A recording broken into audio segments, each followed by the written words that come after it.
Welcome to Democratic Conversations. Let me friends thank you all for watching my videos with greater sincerities and interest.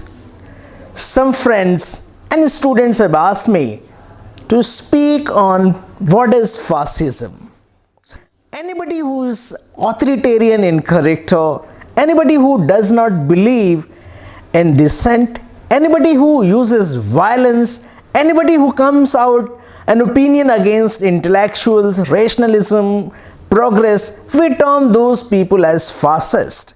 The term fascism was derived from the Italian word fascio, which means bundle.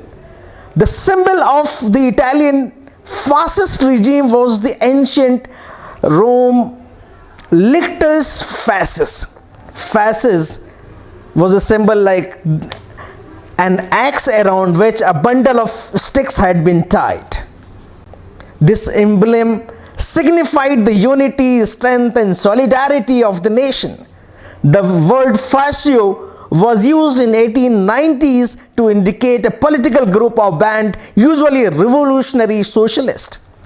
National defense groups organized after the Italian defeat at Caporetto in 1917 also called themselves Fasci.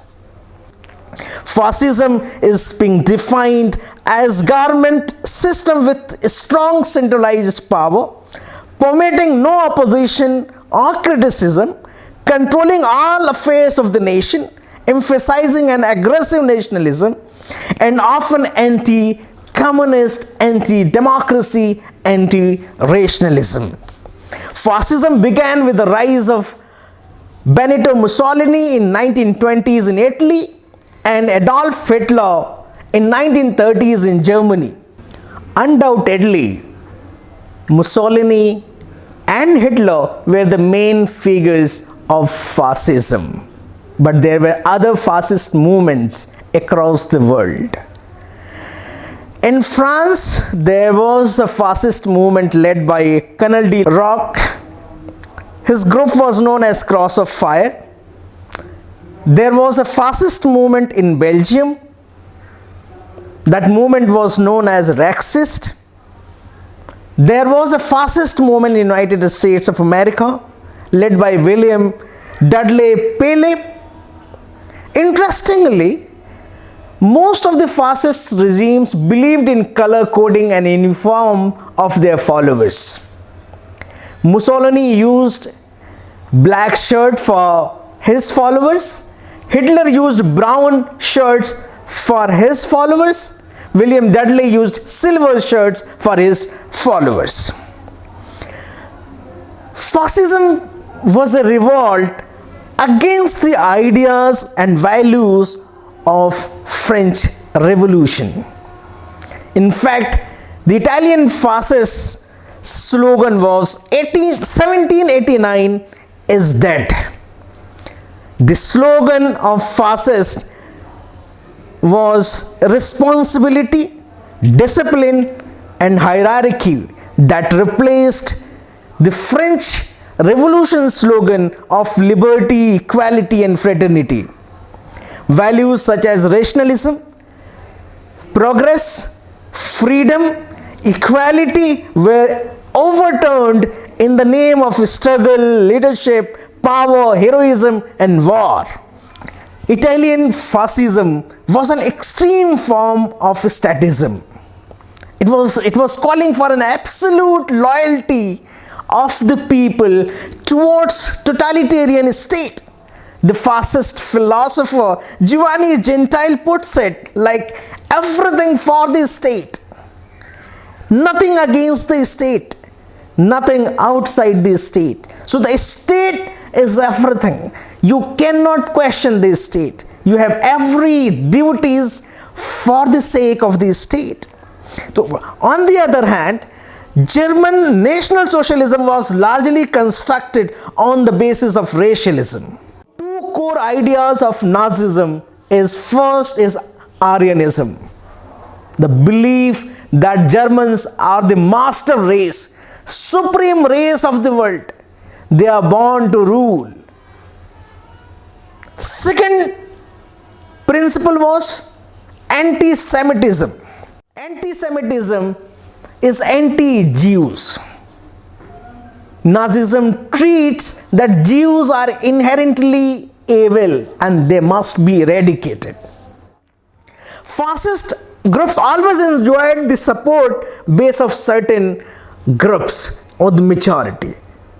In fact, the fascism in Italy and Germany enjoyed the support of military, bureaucracy, middle class, business class, working class, because it was offering a hope to fight against the unemployment. It was offering a hope to fight against the corruption. It was offering a hope to bring the glory of the Italy and Germany back.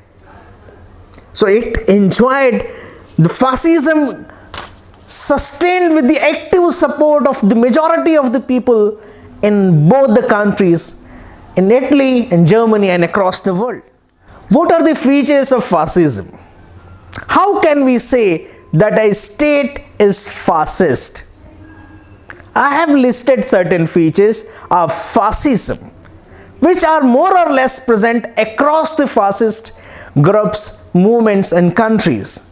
The first one is there is a denial of basic human equality and individual liberty. Fascists believe in human inequality. In fact, they treat human inequality quite natural. In fact, they cherish the goal of a society which is highly unequal. For example, they treat that men are superior than women. In fact, women are being treated merely a home creature, a domestic person who is supposed to take care of the children. They are completely opposed to the idea of individual liberty. They put more emphasis on duty, discipline and sacrifice than the idea of liberty.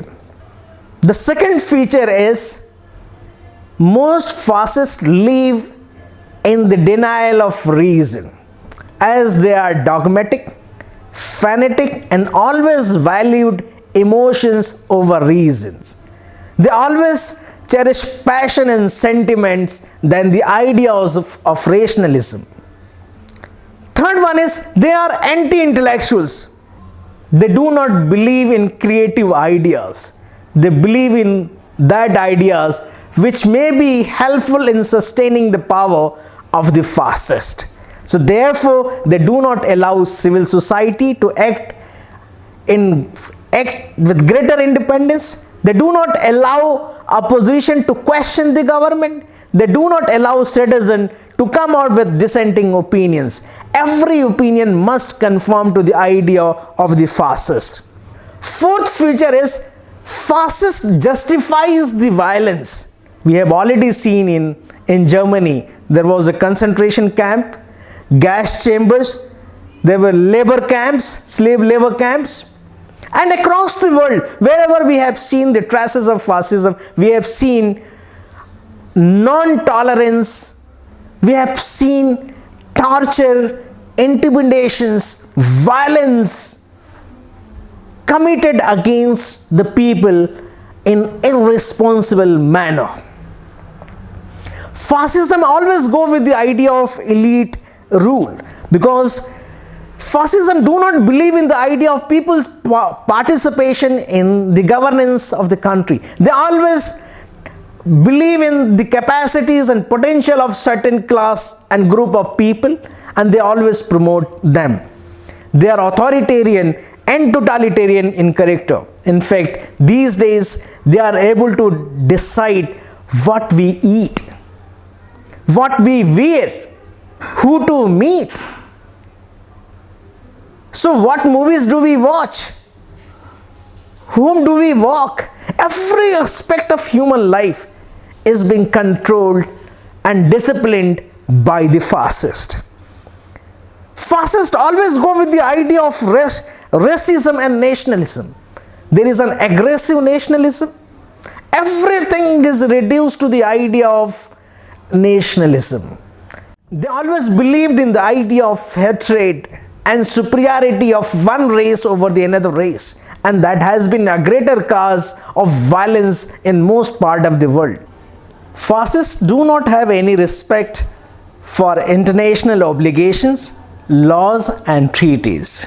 They also do not care about the national laws. They rule in arbitrary manners. So let me conclude. Any society, regime and government are fascist if there is no respect for human equality, if there is no respect for individual freedom, if there is no respect for dissent or the opinion of others, if there is no tolerance to the opposition leaders, civil societies and the conscientious voices of the citizens. If any society is fascist, any government is fascist if they believe in racialism, if they promote the idea of aggressive nationalism without any purpose. Thank you so much. We will come out with another videos on some other political concepts. Till then, take good care of yourself.